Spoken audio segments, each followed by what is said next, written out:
सभी 12th class के विद्यार्थियों, आपका स्वागत इस ऑनलाइन क्लास में। हम पढ़ने जा रहे हैं भारत लोग और अर्थव्यवस्था का पहला अध्याय। इसका एक पार्ट में आपको पहले आपको करा चुका हूं मैं। इसका पहला अध्याय तो मैंने आपको पहला पार्ट इसका करा चुका हूं मैं आपको। अब हम इसका पार्ट पढ़ेंगे, लेसन पढ़ेंगे अपन। सेकंड पार्ट पढ़ने जा रहे हैं अपन।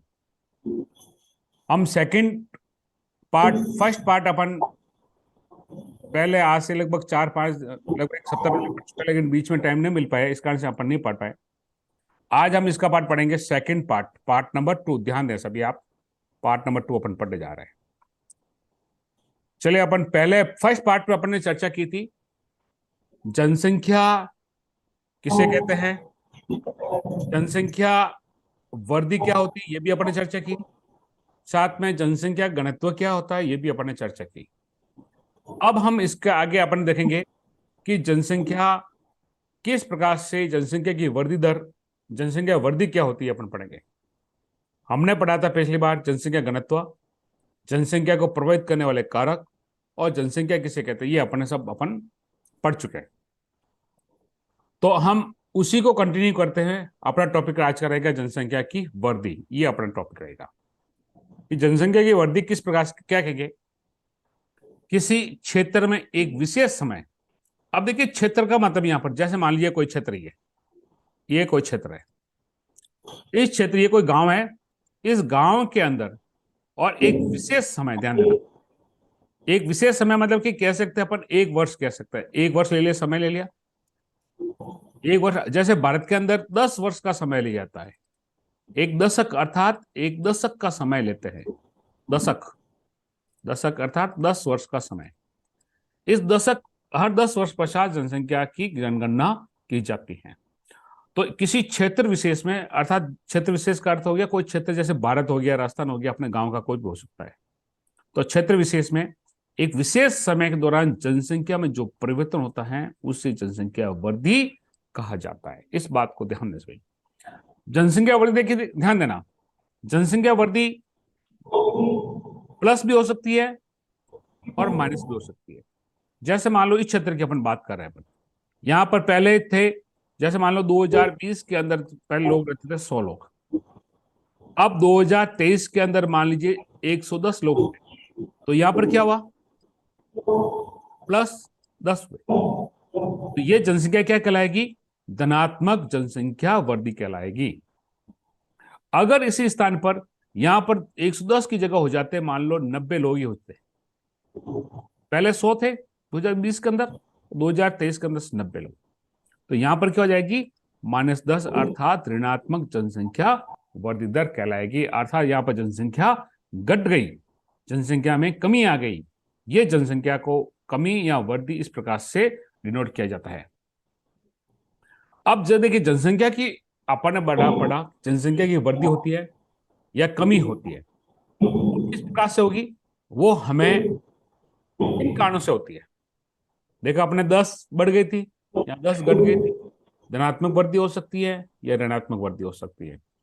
वो कैसे होगी, किन किन कारकों पर निर्भर करती है। सबसे पहले जन्म दर, कि उस क्षेत्र में कितने बच्चे जन्मे, और ऋणात्मक हुई, कमी हुई, तो वो भी किस पर, मृत्यु दर पर भी हो सकती है। तो ये बात, इस बात को ध्यान रखना, जन्म दर और मृत्यु दर, पहला पॉइंट ये, दूसरा पॉइंट ये। तो ये दो कारक ऐसे हैं कि वो जनसंख्या की वृद्धि को, जनसंख्या को उस क्षेत्र में इस में प्रभावित करते हैं। तो मृत्यु दर, जन्म दर देखिए, अशोधित जन्म दर, ध्यान देना, यहां पर हम बात कर रहे हैं अशोधित जन्म दर की बात कर रहे हैं। इसका संबंध होता है 1000 स्त्रियों द्वारा जन्म दिए गए जीवित बच्चों की संख्या, अर्थात 1000 जनसंख्या पर, ध्यान रखना है, 1000 जनसंख्या पर कितने बच्चे जीवित हैं, जीवित बच्चों की संख्या, वो क्या कहलाएगी, अशोधित जन्म दर कहलाती है। जबकि वहीं हम बात करें मृत्यु दर, एक समय अंतराल के दौरान किसी क्षेत्र में 1000 लोगों पर मरने वालों की संख्या, वो अशोधित मृत्यु दर कहलाती है। अर्थात उस क्षेत्र में, ध्यान रखना, यहां अशोधित जन्म दर का मतलब क्या है, 1000 स्त्री द्वारा जीवित बच्चों की संख्या। मान लो कोई बच्चा हुआ, उसकी मृत्यु हो गई बच्चे में, वो काउंट नहीं होगा। बच्चे जीवित कितने रहे वही उसमें काउंट किया जाएगा। अब मृत्यु दर की बात कर रहा हूं मैं, तो मृत्यु दर की उस क्षेत्र के अंदर मान लो 1,000 लोगों पर कितने लोग मर गए, वो मरने वाले की संख्या क्या कहलाएगी? अशोधित मृत्यु दर कहलाते हैं। ये अशोधित जन्म दर और अशोधित मृत्यु दर 1,000 पर काउंट किया जाता है। जैसे देखिए ये फॉर्मूला, इस सूत्र को ध्यान दें, अशोधित जन्म दर और अशोधित मृत्यु दर। फॉर्मूले, किसी वर्ष विशेष में जीवित जन्मे बच्चों की संख्या, यहां थोड़ा सा जन्मे फॉर्मूला गलत लिखा गया है, थोड़ा पूरा अधूरा नहीं है, बच्चों की संख्या दान। उस क्षेत्र विशेष के मध्य में जनसंख्या कितनी, वो इंटू 1,000, अर्थात 1,000 पर जनसंख्या में कितने बच्चे जन्मे, जीवित बच्चे, वो कहलाते हैं अशोधित जन्म दर। मृत्यु दर उसी प्रकार से, मृतकों की संख्या कितनी है और वहां की जनसंख्या कितनी है, इंटू 1,000। ये अशोधित जन्म दर और मृत्यु दर ज्ञात करने के फॉर्मूले। अब देखिए जन्म दर मृत्यु दर में अंतर क्या होता है, मुख्य रूप से अंतर देखिए, ध्यान देना। जन्म दर, ये जन्म दर, इधर मृत्यु दर। जन्म दर एक वर्ष में, ध्यान रखना, एक वर्ष में जनसंख्या के प्रत्येक 1,000 व्यक्तियों पर किसी देश में जन्मे जीवित बच्चों की संख्या क्या कहलाती है, जन्म दर कहलाती है। वहीं मृत्यु दर, ध्यान देना, ये प्रियंका पीछे क्या देख रही है, अगर आपका ध्यान नहीं है तो चले जाए, क्लास छोड़ के जा सकते हैं आप। मृत्यु दर जनसंख्या के प्रति 1,000 व्यक्तियों पर मरने वालों की संख्या क्या कहलाती है, मृत्यु दर कहलाती है। या जीवित बच्चों की संख्या या मरने वालों की संख्या, वो मृत्यु दर। जन्म दर, अगर जब जब जन्म दर मृत्यु दर से ज्यादा हो, ध्यान रखना, जन्म दर क्या हो जाए, मृत्यु दर से अधिक, अर्थात जन्म दर ज्यादा हो मृत्यु दर कम हो, उस समय क्या होगी, धनात्मक वृद्धि। जैसे मान लो कि 50 बच्चे जन्मे और इसमें से 20 मर गए, तो बच गए कितने, कितने बच गए, 30 बच गए। तो ये +30 हुआ कि नहीं हुआ, तो ये क्या कहलाएगी, धनात्मक वृद्धि। अब ऋणात्मक वृद्धि कब कैसे कहलाएगी, जैसे मान लीजिए 20 तो जन्मे, बच्चों की संख्या कितनी, 20, और वहां के लोगों में से वहां पर लगभग 45 मर गए। कुल लोग, बूढ़े बूढ़े बुजुर्ग या जवान लोग या बच्चे, इन सब मिलाकर 45 की डेथ हो गई। 20 जन्मे और 45 में, तो वहां की जनसंख्या क्या होगी भैया, कम होगी कि बढ़ेगी, कम होगी। तो ऐसी स्थिति में उस जनसंख्या को क्या कहेंगे, ऋणात्मक वृद्धि दर कहते हैं। जन्म दर को प्रभावित करने वाले कौन कौन से कारक होते हैं, वहां की उत्पादकता, विवाह, विवाह की आयु, अगर कम आयु में विवाह हो रहा वहां पर जन्म दर ज्यादा होगी। जीवन स्तर कैसा है, शिक्षा का स्तर कैसा है, सरकारी नीतियां कैसी है, इस आधार पर जन्म दर को प्रभावित करते हैं। वही मृत्यु दर को प्रभावित करने वाले कारक कौन से, खाद्यान्नों का भाव, अगर खाद्यान्न नहीं होंगे, भोजन नहीं मिलेगा, लोग मरेंगे कि नहीं मरेंगे। स्वास्थ्य सुविधाएं, अगर अच्छी स्वास्थ्य सुविधा मिलेगी तो मृत्यु दर कम होगी, स्वास्थ्य सुविधा अच्छी नहीं होगी वहां पर लोग ज्यादा मरेंगे। शिक्षा का निम्न स्तर, अगर शिक्षा अच्छी नहीं होगी तो उनको पता ही नहीं चलेगा, उनको अपन जीवन स्तर के बारे में वो पता नहीं कर पाएंगे। ऐसी स्थिति में भी मृत्यु दर अधिक हो सकती है। अब आगे देखिए, हम बार बार कर रहे हैं जन्म दर, एक जन्म दर और एक जनसंख्या वृद्धि, दोनों में अंतर क्या है, जन्म दर अलग होती है और जनसंख्या वृद्धि होती है। जन्म दर क्या, देखिए जन्म दर का मतलब है कि जीवित बच्चों की संख्या, ध्यान देना, और यहां पर वृद्धि दर का मतलब क्या है, यहां पर कि वृद्धि दर यानी जन्म, कितने जन्म और कितने मरे, उन दोनों को अंतर निकालने के पश्चात जो बच गए वो जनसंख्या वृद्धि दर।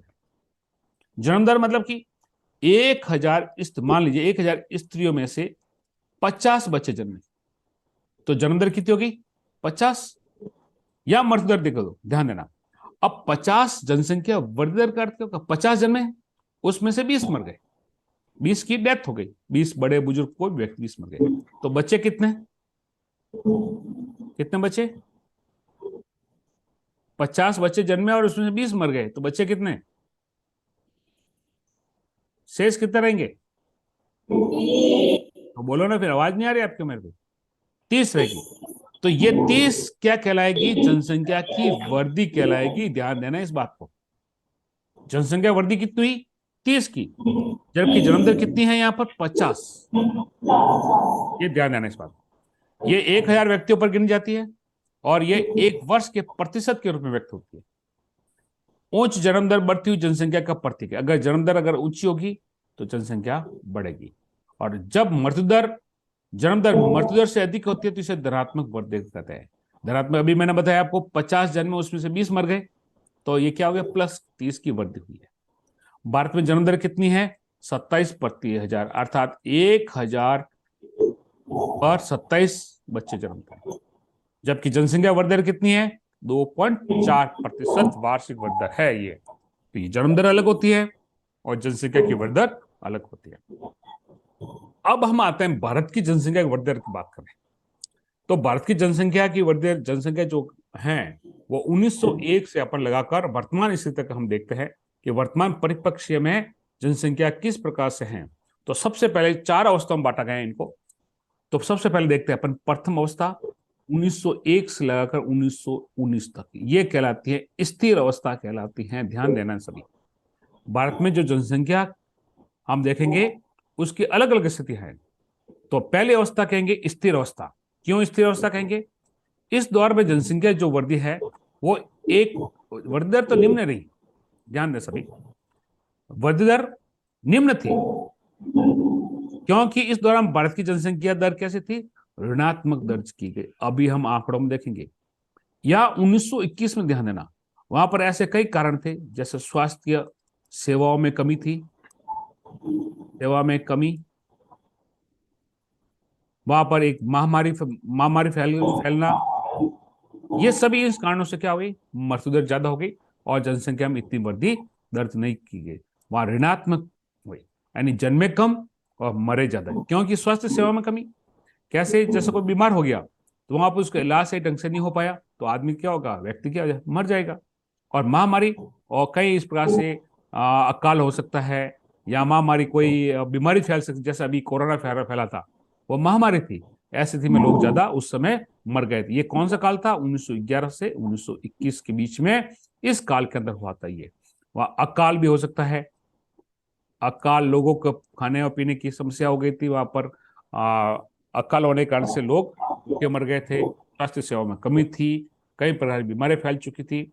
इस कारण से इस दौरान यहाँ पर जनसंख्या की वृद्धि दर ऋणात्मक थी। इस दौर में जन्म दर मृत्यु दर दोनों उच्च थे, अर्थात जन्मते भी अधिक और मृत्यु भी अधिक होती थी, जिस वजह से वृद्धि दर निम्न थी।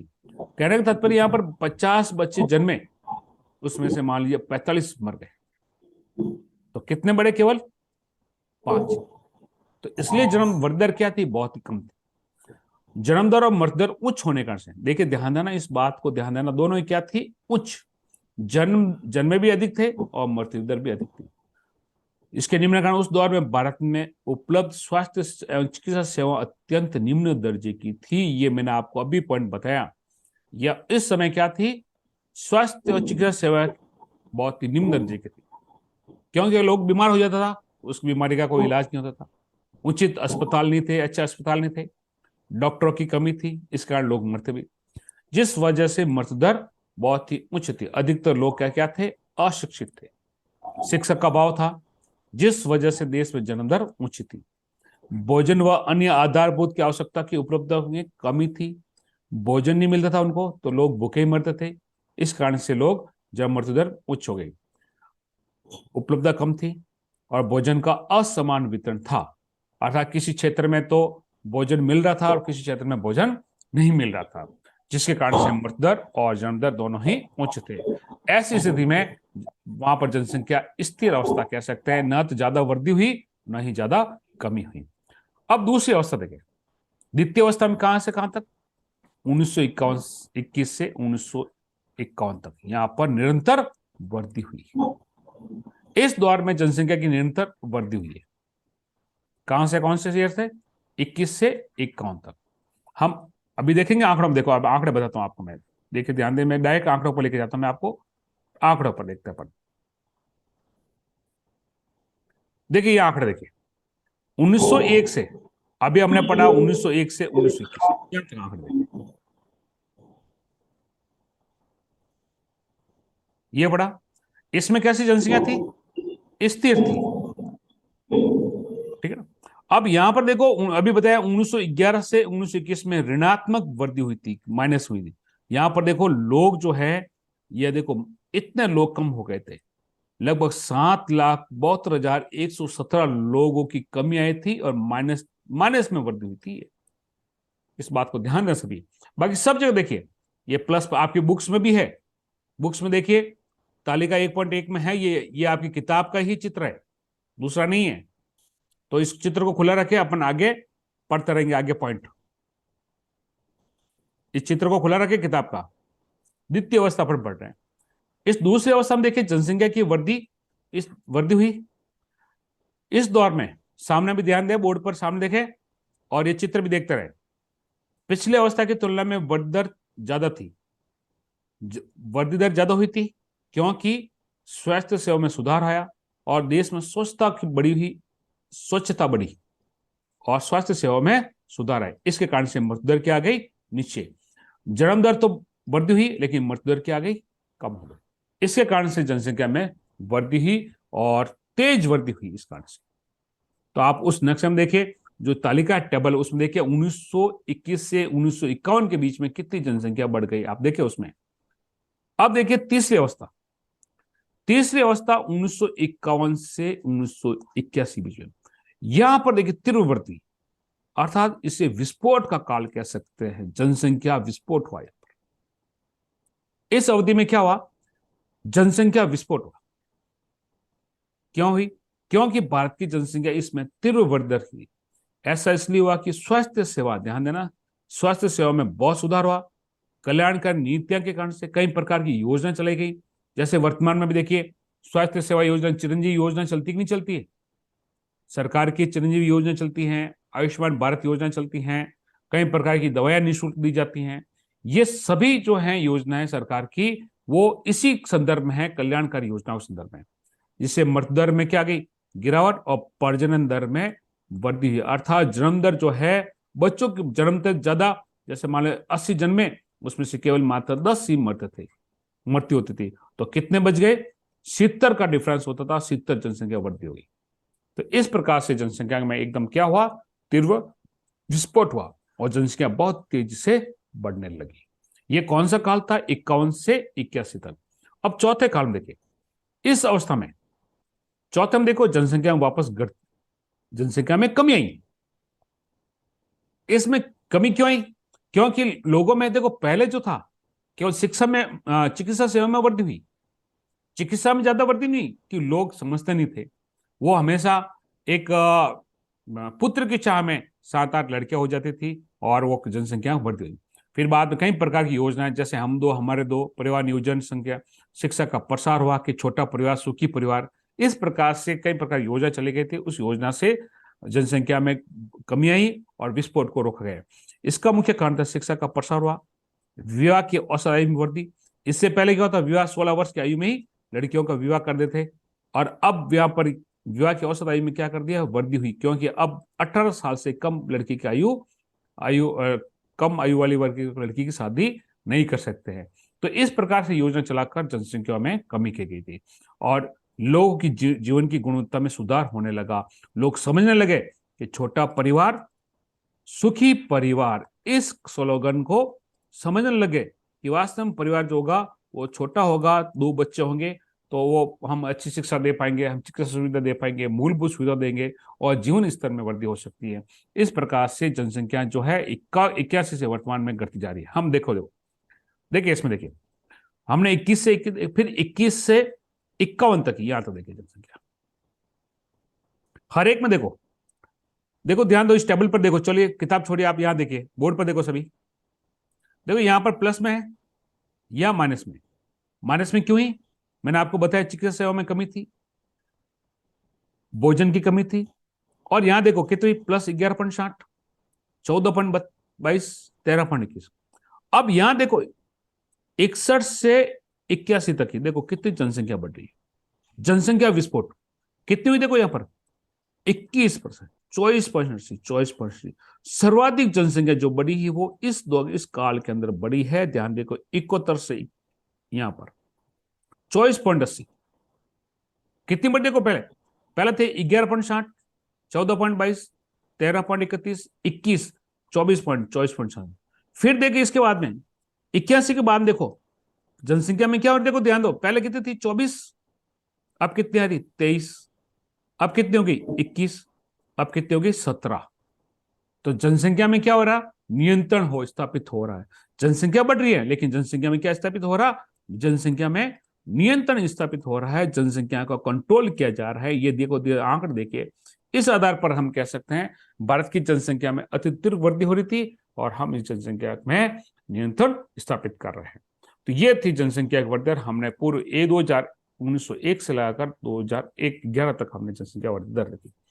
अब आगे चलते हैं अपन आगे, भारत की जनसंख्या वृद्धि देखें ग्राफ के माध्यम से। देखें ये देखिए 1901, 11 और 21। देखो यहां पर देखो, ध्यान दो, यहां बढ़ी और यहां पर क्या हो गई, कम हो।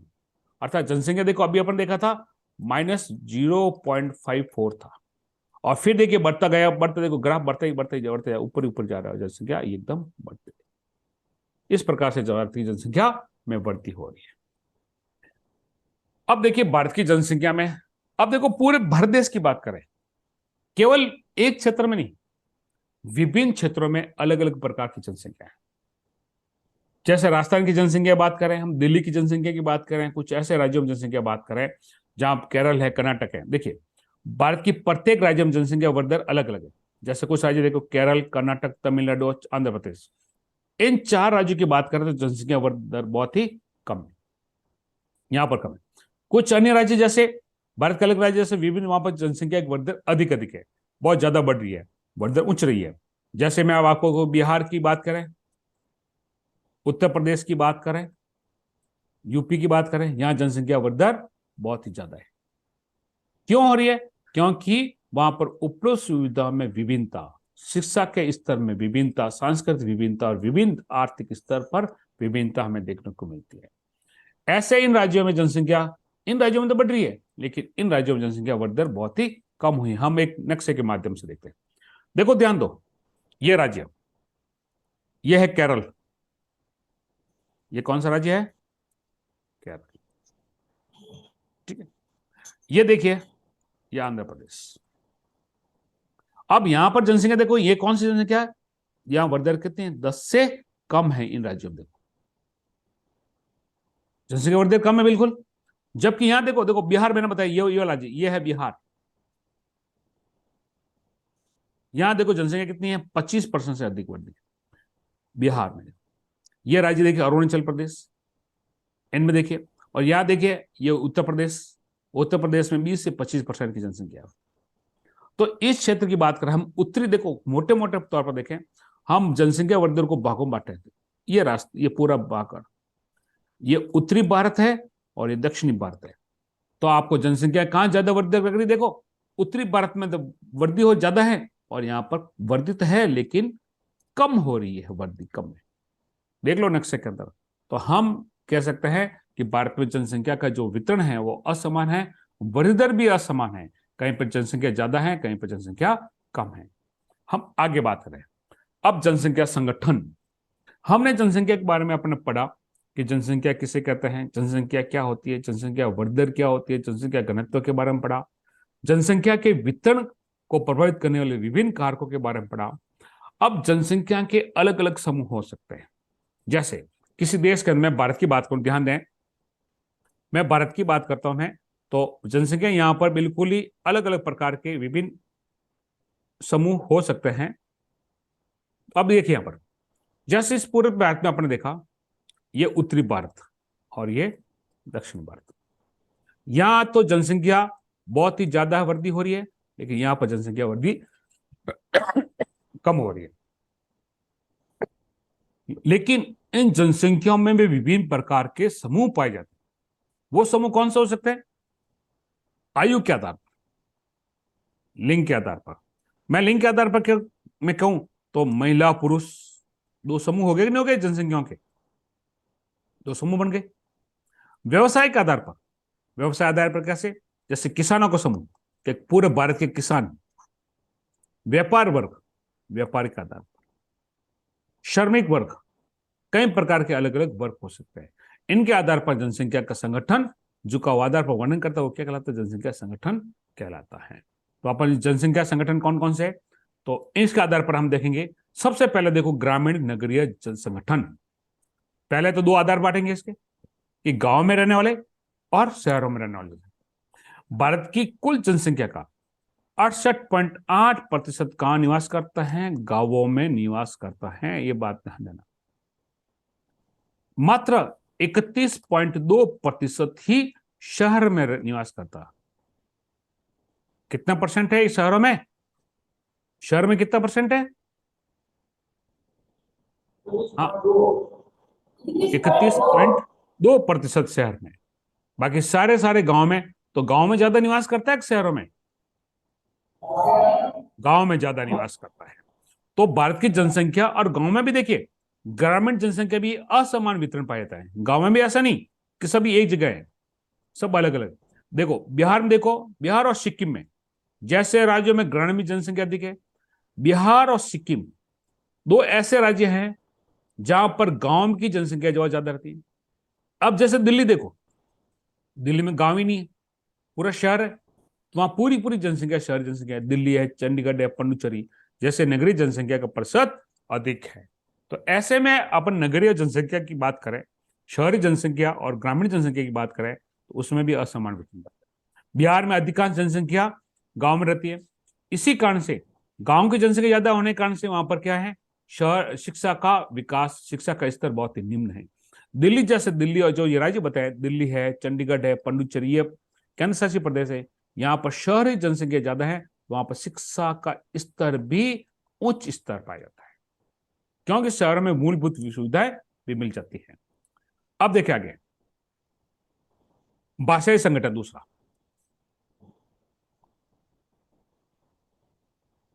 दूसरा संगठन है भाषाई संगठन।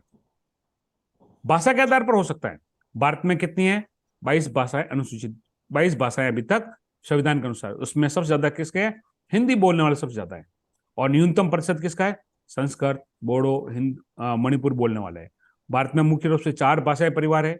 एक तो आर्य, द्रविड़, ऑस्ट्रिक और चीनी तिब्बती, ये 4 प्रकार की भाषा संबंधित है। इसमें से सबसे ज्यादा किसका है? आर्य। देख ध्यान दें, सबसे ज्यादा भारतीय यूरोपीय आर्य है। कितने परसेंट है? 73% है। ये कहां कहां बोल जाते हैं?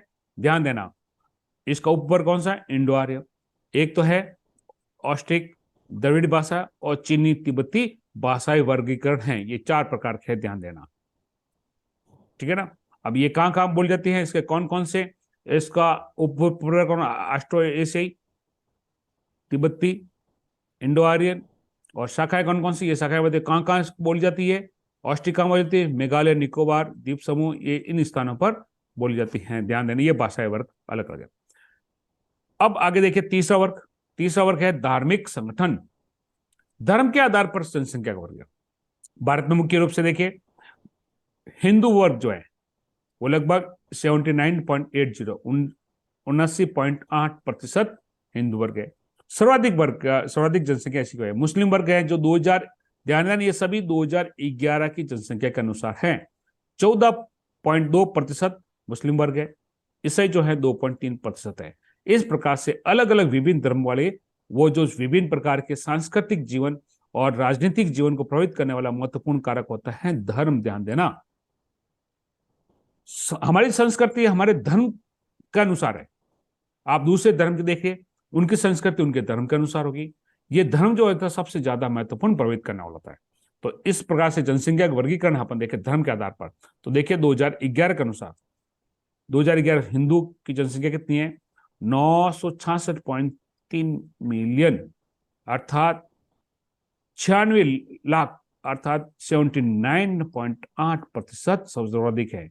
दूसरी स्थिति में आते हैं मुस्लिम, ईसाई, सिख, बौद्ध, जैन और अन्य धर्म। अन्य धर्म खूब खूब सारे हैं, पारसी भी हो सकते हैं, पारसी धर्म भी होते हैं इसमें, ठीक है ना। अन्य अन्य खूब सारे धर्म है। तो इस प्रकार से भारत में भी धर्म के आधार पर भी वर्गीकरण पाया जाता है जनसंख्या की दृष्टि से। अब देखिए श्रमजीवी जनसंख्या का संगठन, चौथा वर्गीकरण। पहले आपने ध्यान देना 4 वर्गीकरण किया अपने। पहला वर्गीकरण किया ग्रामीण नगरीय, दूसरा क्या भाषा के आधार पर, तीसरा क्या धर्म के आधार पर, और अब चौथा वर्गीकरण कर रहा है श्रम के आधार पर जनसंख्या। श्रम के आधार पर जनसंख्या देखें तो ध्यान दें, इसमें दो इसका आर्थिक स्तर पर अपन जनसंख्या जो होती है वो कितने वर्ग आते हैं, 3 वर्ग आते हैं आर्थिक स्तर पर। पहला है मुख्य श्रमिक। मुख्य श्रमिक वो कहलाते हैं जो एक साल में 183 दिन से अधिक काम करता है। कितने दिन? 183 से अधिक दिन काम करता है, वो कहलाता है मुख्य श्रमिक। दूसरा कहलाता है सीमांत श्रमिक, जो एक साल में 183 से कम 183 से कम काम करता है, 183 दिन से भी कम काम करता है, माना 2 महीने काम किया, 3 महीने काम करता है, वो सीमांत श्रमिक कहलाता है। तीसरा वर्ग है इसका अश्रमिक, जो काम बिल्कुल ही नहीं करता है, बिल्कुल ही काम नहीं करता, वो कहलाते हैं बेरोजगार कहलाता है, जो कोई काम नहीं करता है। तो इस प्रकार से श्रम के आधार पर हमने आर्थिक स्थिति के आधार पर हमने वर्गीकरण किया, जो 3 प्रकार के। अब देखिए व्यवसाय के आधार पर ध्यान देना, पहला तो अपने क्या आर्थिक स्तर के आधार पर, अब हम वर्गीकरण कर रहे हैं व्यवसाय के आधार पर। हम जनसंख्या को बांट रहे हैं, वो कितने भागों में बांट रहे हैं? 4 वर्ग। कौन कौन से? सबसे पहला कृषक, जो खेती करता है, और कृषि मजदूर। ध्यान रखना, वे जनसंख्या है जो खेती तो करते हैं लेकिन अपनी खुद की जमीन नहीं होती, खेतों में मजदूरी करते हैं। अपन यहाँ की लोकल भाषा में कहते हैं वड़े जावना, वड़े जाता नहीं जाता बढ़िया, तो वो क्या कहलाते हैं? कृषि मजदूर कहलाते हैं। तीसरे प्रकार है घरेलू औद्योगिक श्रमिक, जो कई प्रकार के कुटीर उद्योग होते हैं, छोटे छोटे उद्योग होते हैं, कुटीर उद्योग है या लघु उद्योग है, लघु उद्योग के अंदर जो श्रमिक कार्य करते हैं वो कहलाते हैं घरेलू उद्योग। और अन्य श्रमिक जो बड़े उद्योगों में कार्य करते हैं या सेवा क्षेत्र में काम करते हैं। इस प्रकार से हम व्यवसाय के आधार पर देखें तो भारत की जनसंख्या को 4 भागों में बांटा गया है। अब यहां पर देखिए, इस मैप के अंदर देखिए, व्यवसाय के आधार पर देखो, हमने व्यवसाय के सर्वाधिक जनसंख्या जो पाई जाती है, देखो सर्वाधिक व्यवसाय के आधार पर, यह देखो ये नक्शा, ये किसका है? बिहार का। ये कौन से है? कृषक वर्ग। कृषक वर्ग सबसे ज्यादा बिहार में, और घरेलू औद्योगिक श्रमिक, कृषि मजदूर और अन्य प्रकार के श्रमिक। अन्य प्रकार के श्रमिक देखो यहां पर बिल्कुल ही कम है, देखो चंडीगढ़ देखिए। अन्य श्रमिक का अर्थ है जो खेती और उद्योग के अलावा जो काम करते हैं, तृतीय सेक्टर में काम करते हैं, वो वर्ग आते हैं। तो अब देखिए, इसी में श्रमिक के आधार पर अपने वर्गीकरण किया, अपने श्रमिक आर्थिक आधार पर। हमने पहले भी, इससे पहले अपने पढ़ा आर्थिक अर्थव्यवस्था को 3 भागों में बांटा गया था। प्रथम प्राथमिक वर्ग, प्राथमिक सेक्टर, द्वितीय सेक्टर और तृतीय सेक्टर बताया। तो हमारी जनसंख्या जो है इस वर्ग के अनुसार अपन देखें तो अलग अलग प्रकार से हमें वर्ग दें। प्राथमिक सेक्टर, द्वितीय सेक्टर और तृतीय सेक्टर। प्राथमिक सेक्टर के अंदर 54.6% जनसंख्या है, जबकि द्वितीय क्षेत्र के अंदर 3.8, और तृतीय सेक्टर जिसे अपन सेवा सेक्टर कहते हैं, सेवा सेक्टर के अंदर 41.6% की जनसंख्या कार्य करती है। तो इस प्रकार से अलग अलग अपन जनसंख्या के वर्ग जो विभिन्न क्षेत्रों में, अर्थव्यवस्था के विभिन्न क्षेत्र हैं, सर्वाधिक अभी भी ध्यान देना जो प्राथमिक सेक्टर है अर्थात कृषि और कृषि से जुड़े जो व्यवसाय हैं उसमें सबसे ज्यादा श्रमिक कार्य करते हैं। द्वितीय सेक्टर औद्योगिक क्षेत्र, उसमें मात्र 3.8%, और सेवा सेक्टर अर्थात 47.6%। ये 2001 की जनसंख्या। अभी वर्तमान में ये तो क्षेत्र बहुत ज्यादा बढ़ चुका है। इस प्रकार से हमारे ये जनसंख्या वर्दी संगठन ये पार्ट कंप्लीट होता है। हम आगे की क्लासों में हम इसका अगला पार्ट लेके आऊंगा मैं जल्दी ही। इसके लिए बहुत बहुत धन्यवाद सभी को। Thank you so much.